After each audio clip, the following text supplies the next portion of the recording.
કલ્પના કરો કે તમે હજારો ફૂટ ઉપર ઉડતા હોવ, તમે પ્લેનમાં હો અને અચાનકથી તમને ખબર પડે કે ત્યાં આગ લાગી છે ક્યાંક.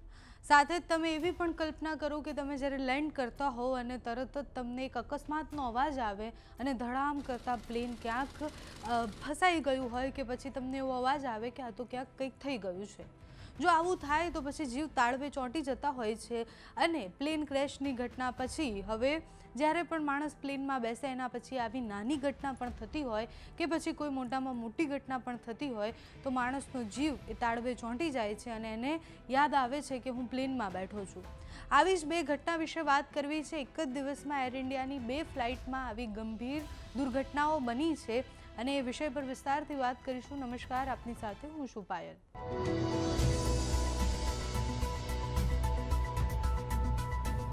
એક જ દિવસે એર ઇન્ડિયાની 2 ફ્લાઇટમાં ગંભીર ઘટનાઓ બની. દેશભરના મુસાફરો ચિંતામાં આવ્યા. જે પ્લેનમાં બેસેલા હતા એ તો ચિંતામાં હતા જ, પણ જે પ્લેનમાં જવાના હતા એ બધા પણ ચિંતામાં આવી ગયા. એક તરફ હવામાં ઉડતી ફ્લાઇટના એન્જિનમાં આગ લાગવાના સંકેત મળ્યા, ઇમરજન્સી લેન્ડિંગ કરાવવી પડી.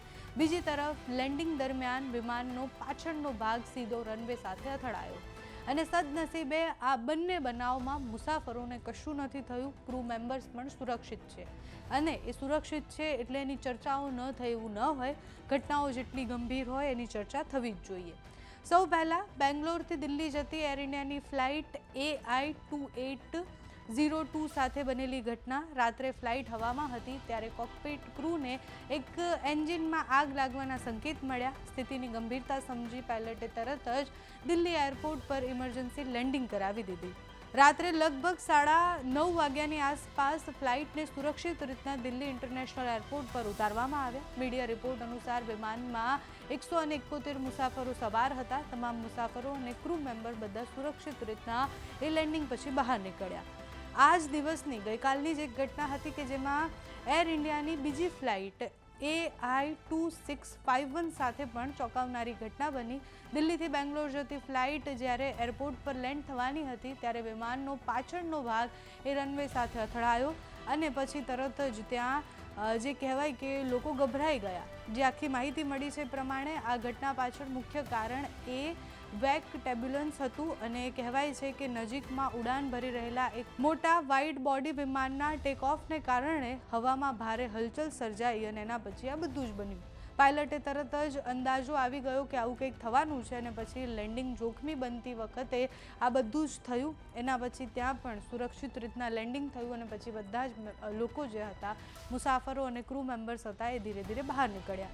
એ ફ્લાઇટમાં પણ અંદાજે 181 મુસાફરો હતા અને આખી બંને ઘટનાઓ ગઈકાલે ચર્ચામાં આવી. એના પછી પ્રશ્ન એ થાય છે કે એર ઇન્ડિયાની બંને ફ્લાઇટમાં આવું બન્યું અને એના પછી સેફટી પર થતા સવાલો છે. પ્લેન ક્રેશની દુર્ઘટના પછી હવે પ્લેનમાં ટેકનિકલ ખામી આવે કે કોઈ પણ ખામી આવે તો બધા જ લોકોએ પાયલટથી લઈને બહુ બધા લોકો ડરી જતા હોય છે, કારણ કે 1 સેકન્ડમાં શું થઈ જાય એ કોઈને ખબર નથી હોતી. ગઈકાલની આ બંને ઘટનાઓ ખૂબ ગંભીર હતી. હવે ટેકનિકલ તપાસ શરૂ થઈ ગઈ છે. આગળ જતા રિપોર્ટમાં શું આવે છે જોવાનું રહ્યું. તમારું આ વિષય પર શું માનવું છે અમને કમેન્ટ્સમાં જણાવજો. અત્યારે આ વિડીયોમાં બસ આટલું. જો તમે અમને યુટ્યુબ પર જોઈ રહ્યા હોય તો સબસ્ક્રાઈબ કરજો, ફેસબુક પર જોઈ રહ્યા તો ફોલો કરજો, અમારા આ વિડીયોને લાઈક અને શેર કરજો.